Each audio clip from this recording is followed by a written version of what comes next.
Hey guys, what is up? It's Dusty here, and welcome back to another crypto video. And right now, I just want to give you guys a quick update before a bigger event is about to happen in a couple of hours.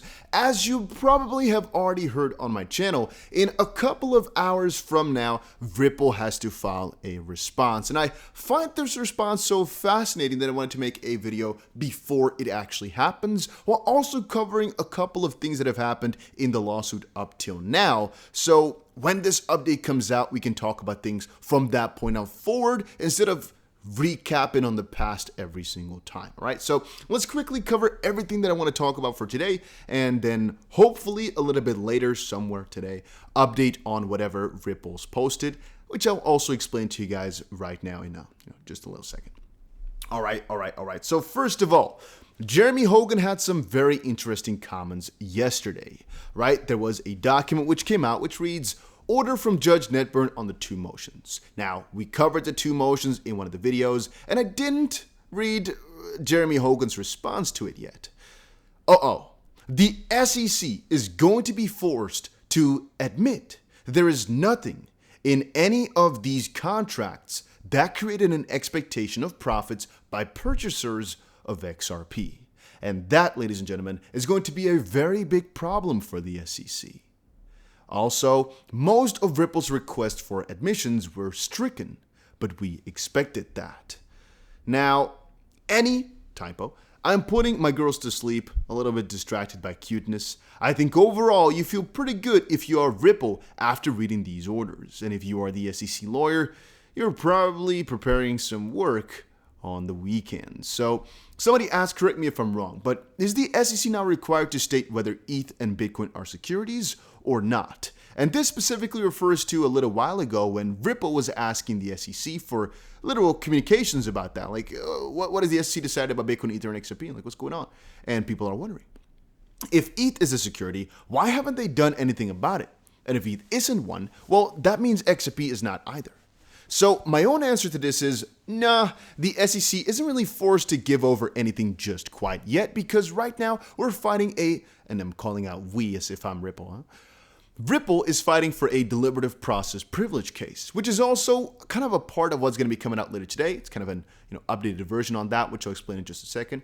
But they're basically fighting over what exactly the SEC has to hand over, because the SEC is claiming that every informational piece they have is not admissible in court, basically because it's privileged information.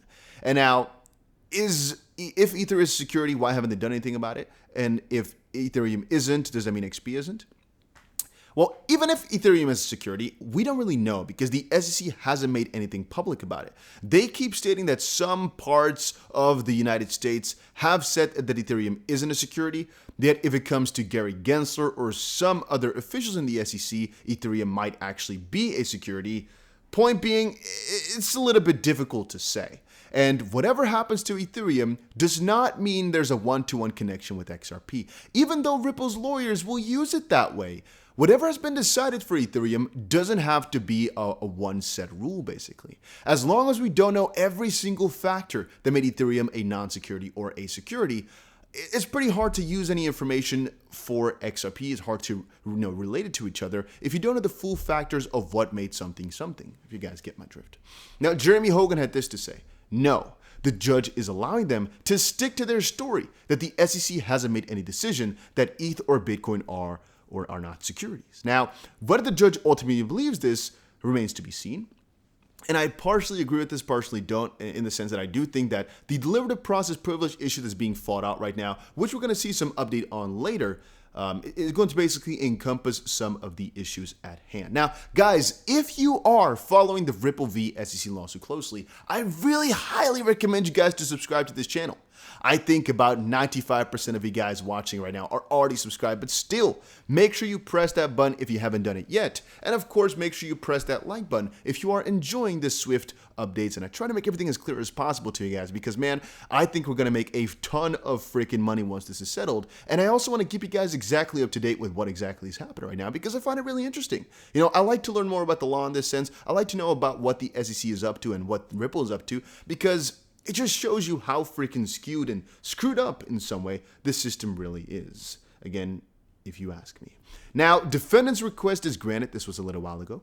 The SEC shall submit the 2 documents related to the SEC's meetings with the law firms and the email chain for an in-camera review, along with a submission explaining its privilege assertions for each of those documents, no later than October 15th. And they just did that. I believe we have it right here. We're seeing the 3 documents right here with an entire letter explaining why they don't think that these documents should be handed over to the court, basically. Let's see the points that they used. Let's quickly check it out. The DPP, deliberative process privilege, protects the additional documents. So here's why it protects number 1. Here's why it protects number 2 of the 3. And here's why it protects number 3 of the documents. That's what they explain. And also, there's no justification to override the DPP, meaning these things are basically protected by the deliberative process privilege, basically just meaning we don't have to give over these documents and you can't use them in court because of some rule. And there's no real good reason to override this rule. So they're basically asserting that they're privileged, which Ripple is, of course, claiming against. And the 3 documents and the reason of keeping it secret are January 28, 2019 email chain regarding the SEC forum on digital assets. They're claiming deliberative process privilege, and the thought process behind it is deliberations regarding structure of the SEC digital asset forum and industry participants. And because it's something like that, you cannot really use them. I am just quickly seeing a message here, guys. It's some new project that because a little side note, I've been investing in a lot of projects from the get-go. I've been trying my best to do that.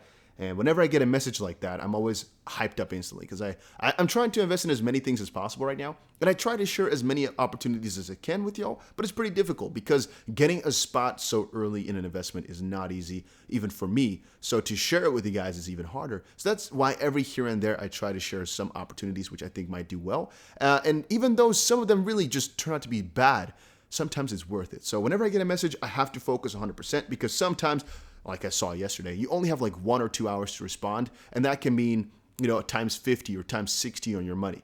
Even though it might only, quote unquote only, be a couple $1,000s that you put in, turning, $5,000 into $200,000 is still always nice, All right.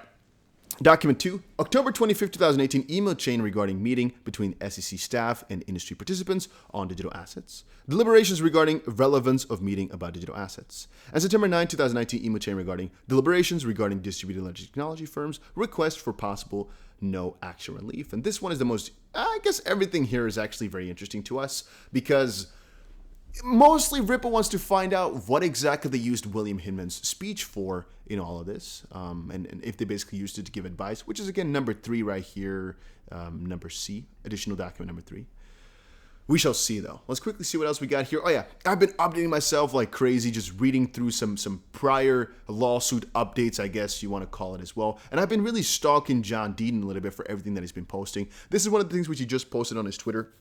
And for a lot of these things, I can tell you that they're not really interesting for any person who wants to update themselves to the lawsuit. This is mostly just him and the digital asset investor and the other guy from Fox, Charles Gasparino, diving in further into what the SEC has been doing wrong or what the conspiracy behind it is. I'm not really sure if I dig it too much. What I mean with that is I like to talk about it. I like to research it, yes. But I've read so much about it that I can conclude the SEC has done some really shady business, and finding out more, I'm not exactly sure how it's going to help. We need to get more, people of importance into it. I don't know if we really should be diving deeper into what exactly all these guys did wrong. Then again, maybe it's a 1-to-1 where the more info you find out, the more attention people give it. Maybe that could be. Maybe one day we'll find some groundbreaking evidence, and everybody's going to, go ape shits. I don't know. But as it currently stands, there's so much evidence that the SEC has been doing some crazy stuff. There's even investigation going on.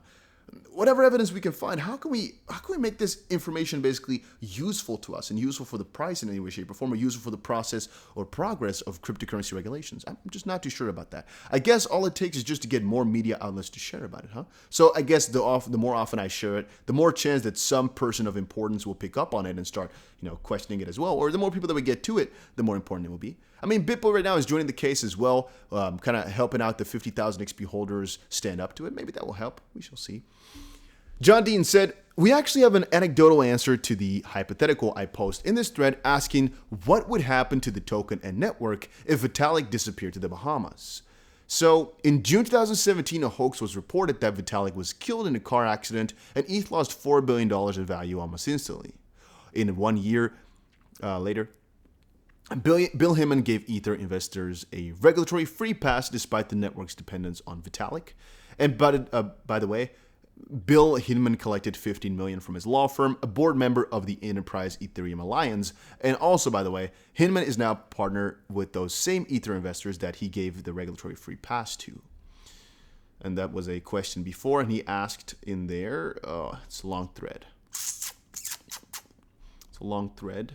Long thread. Okay, I didn't check that out properly. It's a long thread. But that's John Deaton for you guys. This man is a freaking warhammer. All right? This man does not stop to get a little piece of information. This man gets the whole freaking puzzle, the whole freaking pie. Look. Look at this. Look at how many things he's puzzling together. Man, this man is working overtime. Either his law firm business is doing so bad or he's just freaking onto something crazy, man. Because this man is putting so much effort into, quote unquote, exposing the SEC. Him and DAI putting in so much freaking work. It's admirable. It's admirable to the freaking core, man. Some people ask me how I find the time to record these videos. I love it though. I really, really love it. And it's been my thing for like 5 years now, so I'm so used to it. John Deaton is pretty new to the game, yet he's rocking it like crazy. This man is on a warpath, and I really wonder what people he's going to attract and who's going to do something about this, basically. I really, really wonder. All right, but to come back on the prior point, what's going to come out in a couple of hours is basically Ripple's response to the SEC claiming that these three things should be hidden and not given to the court. We shall see, all right? That's at least what I fetched from this. The SEC shall file a redacted version of its submission on the public docket, and defendant's response is due no later than October 22nd. This was filed October 15th, and again, Ripple has to respond to this 1 week later, so October 22nd.